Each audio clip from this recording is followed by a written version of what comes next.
નમસ્કાર વિદ્યાર્થી મિત્રો, ફરી એકવાર વિડિયો લેક્ચરમાં આપ સૌનું હાર્દિક સ્વાગત છે. સૂચકાંક જેની રીત 2 નો અભ્યાસ આપણે છેલ્લા લેક્ચરમાં કર્યો હતો, એ જ રીતને આજે આગળ કન્ટિન્યુ કરીએ બીજા એક નવા ઉદાહરણ સાથે. અહીંયા બોર્ડ ઉપર તમારી પાસે એની રકમ લખેલી છે. નીચે આપેલ માહિતી પરથી ફિશરનો સૂચકાંક શોધો. IF ફિશરનો સૂચકાંક ગ્લાસપીયર પાસે શોધવા માટે નથી કીધું, માત્ર ફિશર.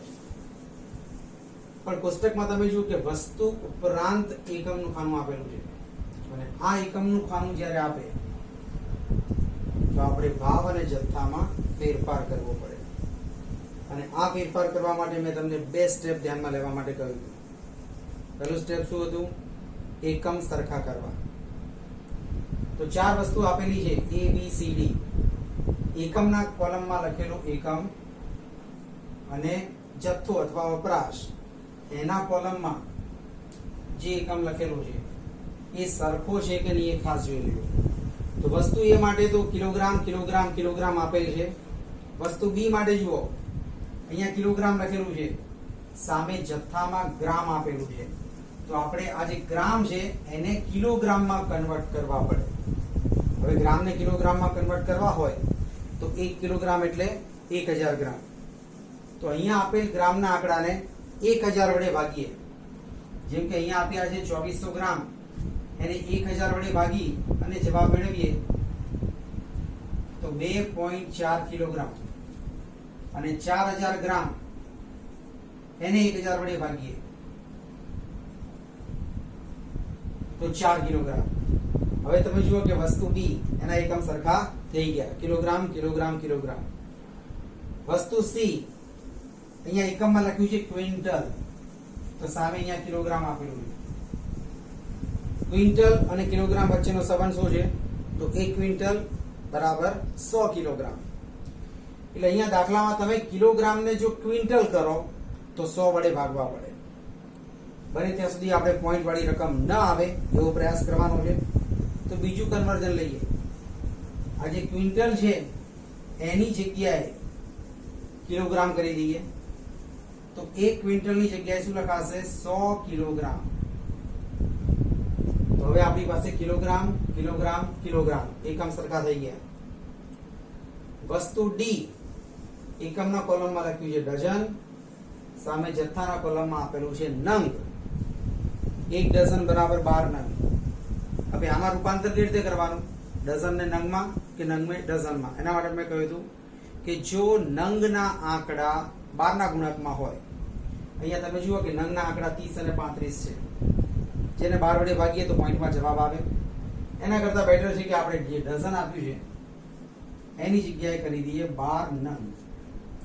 તો હવે આપણી પાસે એકમ જુઓ નંગ આવી ગયો, અહીંયા પણ નંગ આપેલા છે. એટલે પહેલું સ્ટેપ આપણે ક્લિયર કર્યું, એકમ સરખા કરવા. હવે બીજું સ્ટેપ કે જો એકમની આગળ કોઈ સંખ્યા હોય તો તે સંખ્યા વડે બંને ભાવને ભાગવા. બંને ભાવ એટલે આધાર વર્ષનો ભાવ અને ચાલુ વર્ષનો ભાવ. જેમ કે વસ્તુ A એના માટે તમે જુઓ કે 20 કિલોગ્રામનો ભાવ 80 રૂપિયા અને 120 રૂપિયા આપેલો છે. તો અહીંયાથી તમારે 20 કાઢવા હોય એટલે કે 1 કિલોગ્રામનો ભાવ શોધવો હોય તો 80 ને 20 વડે ભાગવા પડે. તો અહીંયા આપણને નવો જવાબ મળશે 4.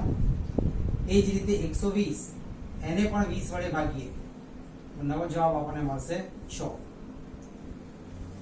વસ્તુ B એમાં એકલું કિલોગ્રામ લખ્યું છે, એનો મતલબ કે એક એકમ દીઠ ભાવ લખેલો છે 20 રૂપિયા અને 24 રૂપિયા. એટલે વસ્તુ B ના ભાવમાં આપણે કોઈ ફેરફાર નહીં કરીએ. વસ્તુ C એમાં જુઓ ક્વિન્ટલ હતા, હવે આપણે એના 100 કેજી કરી દીધા છે. એટલે 100 કિલોગ્રામનો ભાવ 2000 રૂપિયા અને 2800 રૂપિયા છે. જો તમારે 1 કિલોગ્રામનો ભાવ શોધવો હોય તો આ 2000 એને 100 વડે ભાગવા પડે, 2800 એને પણ 100 વડે ભાગવા પડે. તો અહીંયા નવા અંકો તરીકે આપણને મળશે 20 અને 28. 100 વડે ભાગ્યા પછીના આંકડા 20 અને 28. વસ્તુ D જેમાં એકમમાં અહીંયા લખ્યું છે 12 નંગ, તો 12 નંગનો ભાવ 48 રૂપિયા અને 72 રૂપિયા છે. જો તમારે 1 નંગનો ભાવ શોધવો હોય તો 48 ને 12 વડે ભાગવા પડે, 72 ને પણ 12 વડે ભાગવા પડે. 48 ને 12 વડે ભાગીએ 12 ચોક 48 તો નવો અંક મળશે 4. 72 ને 12 વડે ભાગીએ તો નવો અંક મળશે 6. તો જરૂરી સુધારા સાથે આ જે આંકડા છે એને આપણે હવે કોષ્ટકમાં રજૂ કરવાના છે. તો કોષ્ટક આ પ્રમાણે બનાવવાનું છે. 4 વસ્તુઓના નામ આપેલા છે A B C D. હવે એકમમાં તમે જુઓ, સૌથી પહેલા જુઓ 20 કિલોગ્રામ હતા પણ હવે આપણે એને 1 કિલોગ્રામ દીઠ ભાવ શોધી કાઢ્યો છે એટલે અહીંયા 20 ન લખતા 1 કિલોગ્રામ લખીશું. એ જ રીતે વસ્તુ B એમાં પણ 1 કિલોગ્રામ જ છે. વસ્તુ C પહેલા ક્વિન્ટલ હતા એના કિલોગ્રામ કર્યા, હવે આપણી પાસે 1 કિલોગ્રામ દીઠ ભાવ લખેલો છે એટલે વસ્તુ C માં લખીશું 1 કિલોગ્રામ. વસ્તુ D કે જેમાં ડઝન હતા એના નંગ કર્યા અને હવે એક નંગનો ભાવ આપણે શોધીને રાખ્યો છે એટલે એકમના કોલમમાં દરેક વસ્તુ એકમ દીઠ હોવી જોઈએ. હવે જુઓ ભાવ અને જથ્થો એમાં આધાર વર્ષ અને ચાલુ વર્ષને અલગ કરીએ તો અહીંયા આપણને બે અલગ અલગ વર્ષો આપેલા છે, વર્ષ 2014 અને વર્ષ 2015. તો જે નાનું વર્ષ હોય એને આધાર વર્ષ ગણવું. તો અત્યારે 2014 એ આપણા માટે આધાર વર્ષ છે અને 2015 એ ચાલુ વર્ષ. તો આધાર વર્ષનો ભાવ એટલે કે પ્રાઇસ અને આધાર હોય તો 0 માટે આ કોલમમાં જે આંકડા છે એને સંજ્ઞામાં જો દર્શાવવા હોય તો એ થશે P0 આધાર વર્ષનો ભાવ. એની બાજુમાં વર્ષ 2015 એટલે કે ચાલુ વર્ષનો ભાવ એટલે કે P1. એ જ રીતે જથ્થો વપરાશ ક્વોન્ટિટી આધાર વર્ષનો જથ્થો માટે એની સંજ્ઞા આવશે Q0 અને ચાલુ વર્ષનો જથ્થો એની સંજ્ઞા આવશે Q1. તો આ ચાર આંકડા એને આપણે આ કોષ્ટકમાં નોંધીએ. સૌથી પહેલા લઈએ P0 ના મૂલ્યો 4, 20, ફરીથી 20 અને 4. P1 ના મૂલ્યો 6, 24, 28 અને 6. આધાર વર્ષનો જથ્થો 5, 2.4, 10 અને 30. ચાલુ વર્ષનો જથ્થો 7, 4, 15 અને 35. એટલે ભાવ અને જથ્થામાં જરૂરી ફેરફાર કર્યા પછી હવે આપણી પાસે બે ભાવ અને બે જથ્થા આપેલા છે. ફીચરનો સૂચકાંક શોધવા માટે 10, 00, 11, 01 એ પ્રમાણેના ચાર ખાના પણ તૈયાર કરી રાખ્યા છે. પહેલું કોલમ લઈએ P1Q0. P1Q0 તો 6 ગુણ્યા 5 એટલે કે 6 પંચા 30, 24 ગુણ્યા 2.4 આમ 24 ગુણ્યા 24 576, એક પોઈન્ટ કાપીએ 57.6, 28 ગુણ્યા 10 280, 6 ગુણ્યા 30 180. ટોટલ લઈએ સિગ્મા P1Q0. હવે આનો સરવાળો ગણન યંત્રનો ઉપયોગ કરીએ. 30, 57.6 પ્લસ 280 પ્લસ 180 ટોટલ મળ્યું 547.6.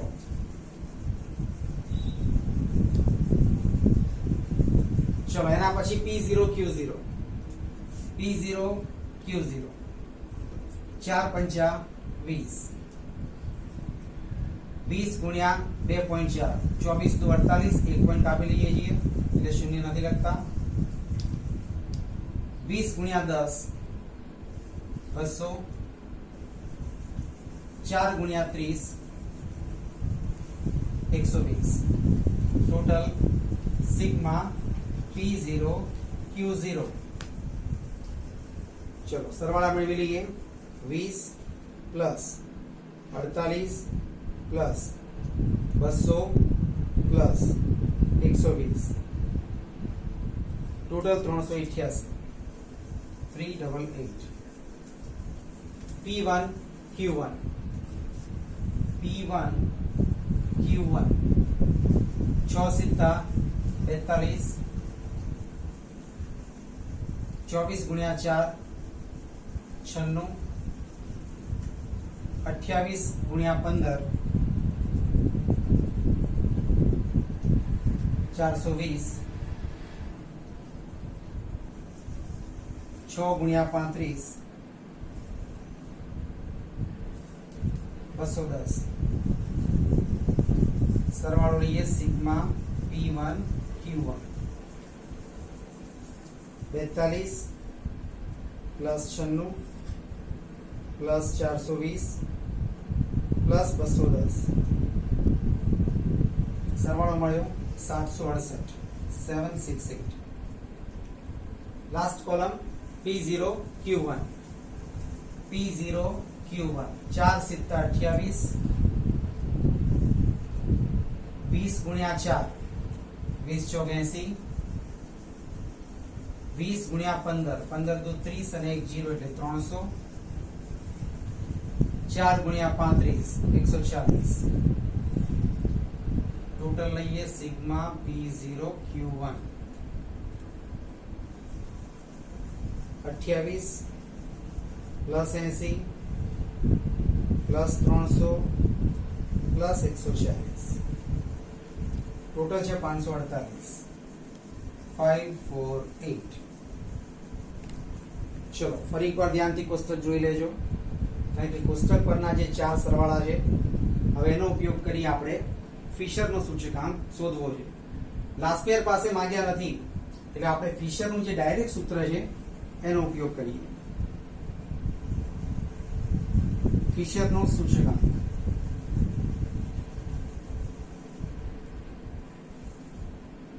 IF બરાબર વર્ગમૂળમાં sigma P1 Q0 upon sigma P0 Q0 ગુણ્યા સિગ્મા P1 Q1 છેદમાં સિગ્મા P0 Q1 ગુણ્યા 100 દરેકે સૂત્ર યાદ રહી જવું જોઈએ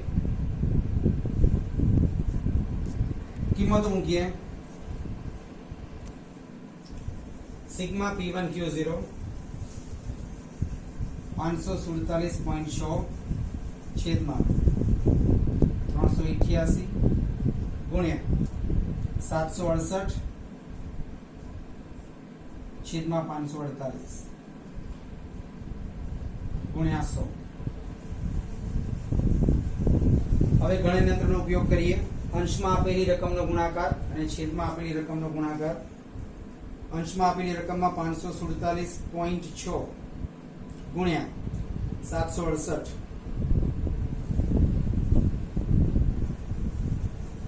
420 556.8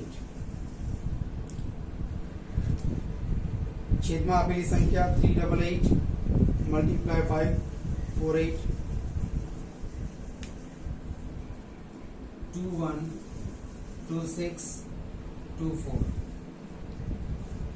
ગુણ્યા 100 જો અહીંયા ભાગાકાર પોઈન્ટ પછી ચાર આંકડા ખાસ યાદ રાખવાનું છે 420 556.8 ભાગ્યા 21 26 24 1.9779 1.9779 પછીનો આંકડો 3 છે એટલે આપણે એને કાઢી નાખીએ ગુણ્યા 100 હવે આનું આપણે વર્ગમૂળ મેળવવાનું છે તો વર્ગમૂળમાં 1.9779 એનો જવાબ પણ પોઈન્ટ પછી ચાર આંકડામાં 1.4063 પછી 7 છે તો આપણે 63 ના બદલે 64 કરી દઈએ ગુણ્યા 100 અને 100 વડે ગુણીએ તો 140.64 જે થશે આપણા માટે ફિશરનો સૂચકાંક IF.